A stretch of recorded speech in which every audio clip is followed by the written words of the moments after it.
Olá, sexto ano, aqui de volta, vai cair na prova, um pouco de demora aqui, mas retornamos. O conteúdo nosso, Egito Antigo, o poderoso Império Negro Africano, porque o Egito nosso é o Egito que construiu as pirâmides, é o Egito que iniciou tudo aquilo, e o Egito que iniciou tudo aquilo não foi o de Cleópatra, o Júlio, não, o Egito que iniciou tudo que é de mais esplendoroso, mais magnífico, foi o Egito Negro Africano, né? E esse é o conteúdo nosso. Mas, para falar desse povo que tanto nos fascina, né, que é interessante o conteúdo, primeiro vamos falar um pouco sobre a religiosidade dessa galera. Nós, com certeza na prova, eu devo perguntar isso a vocês, sobre a religião deles. Eles eram politeístas, quer dizer, poli, vários, teístas, deuses. Os egípcios, então, acreditavam em vários deuses. Só que não bastava só isso. Eles acreditavam que existiam deuses que era parte humana e parte animal, um deus totalmente humano e deus totalmente animal. Como é que é isso, Rani?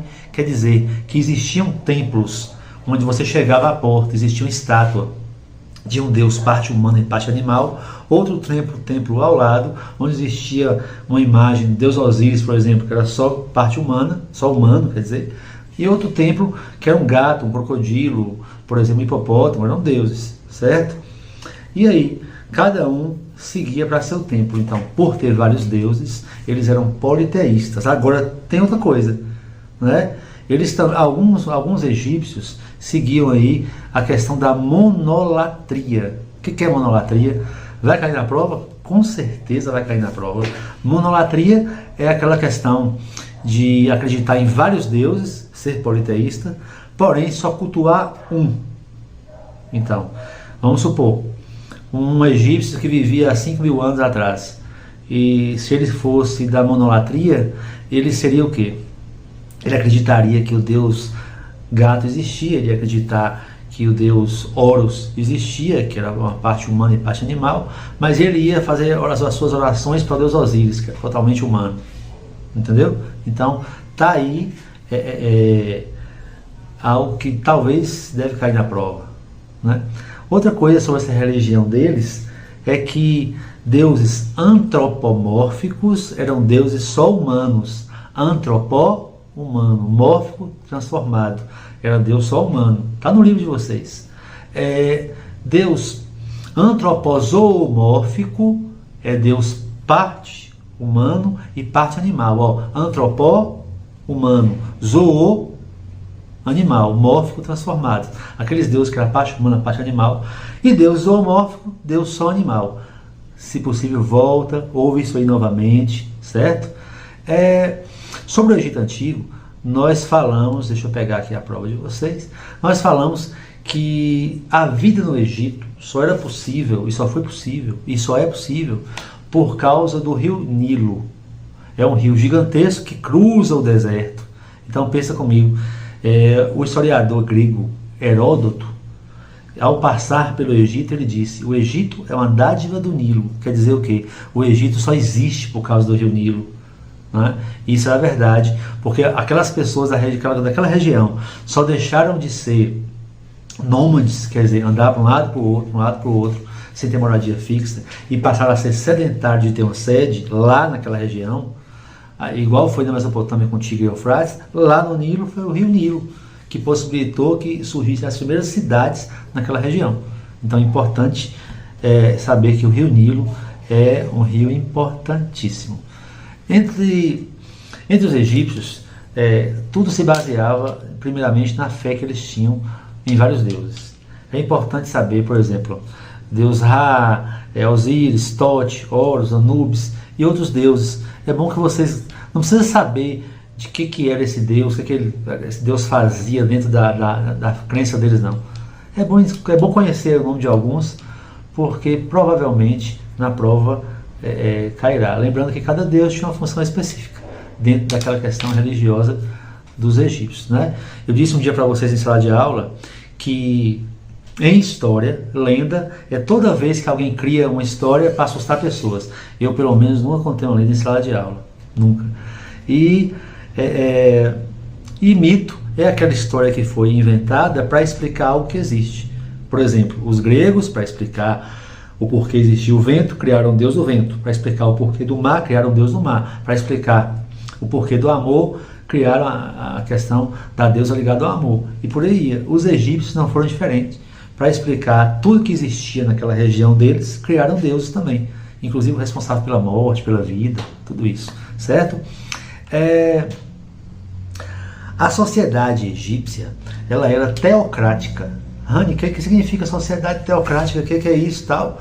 Teocracia é a mistura de teo, que vem de Deus, e cracia, governo. Era um estilo de governo onde o governante era o padre, o pastor, era o próprio Deus para eles. Porque na cerimônia de coroação do faraó, que era o rei egípcio, chamava-se faraó, né? Vimos isso, era colocado na cabeça do faraó o turbante. Lá no Egito, como vocês perceberam no conteúdo nosso, um dia eu falei na sala de aula, que existiam dois símbolos aqui. Era responsável pela união do Egito, do Baixo e Alto Egito. Né? Ao colocar o turbante, para eles, o grande Deus estava dentro do corpo do faraó, e por aí você tinha que obedecer o faraó em tudo, porque o faraó era o próprio Deus. Então, governo desse tipo é governo teocrático, certo? Provavelmente, talvez esteja na prova. A pirâmide do Egito, as maiores pirâmides do Egito, as mais conhecidas, são as pirâmides de Quéops, Khafre e Miquerinos, né? Sendo que a maior é a de Quéops. Essa pirâmide de Quéops, ela é interessante pelo tamanho, pela questão majestosa dela. É importante saber o tamanho dela, né? E a gente, por exemplo, quando estuda história, que vê aqueles vídeos daquela pirâmide, fica impressionado com o tamanho, né? Tá aí uma dica, viu? O tamanho da pirâmide, tá? As pirâmides eram o quê? Era a tumba, o túmulo do faraó. Era ali que era colocado o seu sarcófago com todo o seu ouro, era ali que era fechado, né? Ainda existem mais pirâmides, ainda encontram pequenas pirâmides soterradas sobre aquela areia do deserto. Tutankhamon, o faraó jovem que foi encontrado, estava debaixo de dunas de areia. Vimos isso. Até contamos aquela história que quando encontraram a tumba do Tutankhamon, né, e as pessoas começaram a morrer, achavam inclusive que era a maldição da múmia. Logo Hollywood fez filmes, estava a múmia soltando aquelas formigas da boca. Eu acho legal aquela coisa. E aí não era nada, era simplesmente pessoas que ao adentrar dentro da pirâmide fechada respiraram fungos. Os fungos eram armadilhas, né? E pegaram grande pneumonia e faleceram, né? Tudo isso já era esperado, inclusive nos hieróglifos. Lembra disso? Os hieróglifos, que a aperfeiçoada escrita egípcia dizia: cuidado, né? Existiam pessoas amarrando pano aqui. Isso tudo era dica do que fazer. Não fizeram, quem fez se salvou naquela questão. Falamos na sala sobre o ritual de mumificação. Quer dizer, eles pegavam o corpo do faraó, retiravam todos os órgãos, certo? Existia um órgão para cada, um pote para cada órgão dentro da pirâmide, um coração, para o estômago, para o pulmão, o cérebro. Eu falei aquele dia, até ficaram, nossa, que nojo e tal. Era retirado pelo nariz, sabe, aquele miojo, aquele negócio, colocava ali dentro do pote, e o corpo depois era mumificado. Esse mumificado corpo era uma tradição, inicialmente só os ricos poderiam fazer. Grava isso. Inicialmente só os ricos mumificavam o seu povo. O faraó e os sacerdotes eram mumificados. Logo após, os pobres também quiseram ter a vida após morte, porque acreditavam que quando o faraó Osíris viesse buscar no final dos tempos, né, os mortos, né, quem estivesse mumificado ia se levantar. Então os pobres também passaram a mumificar seus descendentes, sua descendência, só que isso foi depois, né, e eram colocados em mastabas, eram pirâmides, eram buracos, né, mas o faraó em pirâmide, mumificado, inicialmente. Logo após, os povos também passaram a fazer, certo? Não esqueça isso, não esqueça isso. Deixa eu pegar a prova aqui novamente. A religiosidade egípcia